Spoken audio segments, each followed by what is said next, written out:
Welcome to the African Leadership Series, where we bring you great inspirational speeches from African leaders. Hello everyone, my name is Ambassador Arikana, chihombori-quao. I am your former African Union Ambassador to the United States. I'm here to wish you a very happy new year and looking forward to not only a prosperous and peaceful new year, but also a prosperous and peaceful Africa. 2019 was an amazing year. It was a year that we saw African diaspora from around the globe come together around a common issue. This issue had to do with the termination of my contract by our Excellency Musa Faki Mahamat of the African Union. In a very resounding way, you send a message of your wishes and your desired, and you came together in a way that no one had ever seen. You see, the rule of divide and conquer has kept us from coming together and even standing our ground and defending our turf. 2019 showed us that this game is over, that the children of Africa are now united, that the children of Africa have woken up, and that the children of Africa understand that within our unity is where we can find our strength. In a resounding way, you let the world know that the children of Africa are coming together and that we are answering the call from our African heads of states to speak with one voice. 2019 was also a very crucial year. It was a year that we saw our African heads of states formally launch the African Continental Free Trade Area. For those of you who are not familiar with the African Continental Free Trade Area, it is a decision that was reached by all the African heads of states in March of 2018.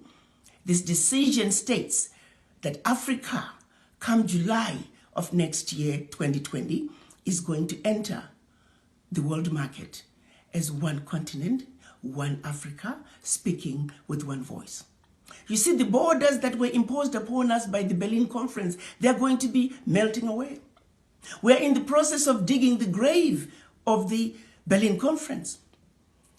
Along with the Berlin Conference, come July of 2020, we're going to be burying not only the Berlin Conference, but also her children, who are the legacy of colonization, the legacy of slavery, and the rule of divide and conquer. All must be buried come July of 2020. In order for us to build the Africa that we want, we must make sure that all three are buried, and in addition, we must have a serious conversation with the image in the mirror to undo the shackles of the mind. Once the shackles of the mind are gone, the children of Africa are ready to move in and take our Africa, our beloved continent, to her rightful place on the world stage.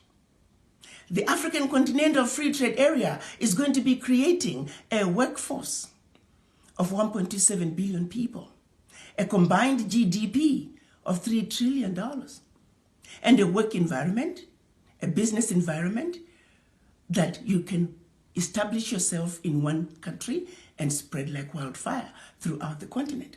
This is precisely what the business community on the continent and around the globe have been looking for. I'm calling this the unfinished business of the OAU. The unfinished business of our Pan-African fathers is now going to be completed come July of 2020. What this means is, come July 2020, the boundaries are going to melt away, which means others who have the finances, who have the capacity, such as the Chinese, such as the Europeans, they are ready to move into an Africa that is now going to be easy to do business. What that means to you and I, my fellow African diaspora, is that when they do move in, this time is for a clean sweep. Unless, of course, we, the owners of the land, we, the owners of the wealth of Africa, choose to defend our turf. And how do we defend our turf? You have to understand that singularly, while we may have been given our political independence in Africa, we were never given our economic liberation. It is singularly the lack of our economic liberation that is keeping us as the most disrespected race on earth, that is keeping us from being in a position to defend ourselves against our former colonizers who continue to exploit us to this day, who continue to colonize us to this day. You see, when you're poor, you have a voice, but your voice is useless. Nobody's going to respect your voice. Nobody's going to hear your voice. It's all about the economy, my fellow African diaspora. And guess what? We, the African diaspora, are the only ingredient missing in order for Africa to go to her rightful place on the world stage. We need the capacity that is in the diaspora, the capacity that has been taken out of Africa through the brain drain. One. Secondly, we need the finances. You see, to whom much is given, much is expected. We have a responsibility to pull our funds together, united, just like the Chinese diaspora did, just like what the Indian diaspora have done and continue to do, just like what the Irish diaspora have done and continue to do. We must also do the same. Let's not ask what Africa has given us. Let's ask what we have done for our continent. We have a responsibility, and if we do not come together for our sake, let's come together for the sake of our children, grandchildren, and generations to come. If you like informative and educational videos on Africa, make sure to like, subscribe, and hit the notification bell to catch all our latest videos.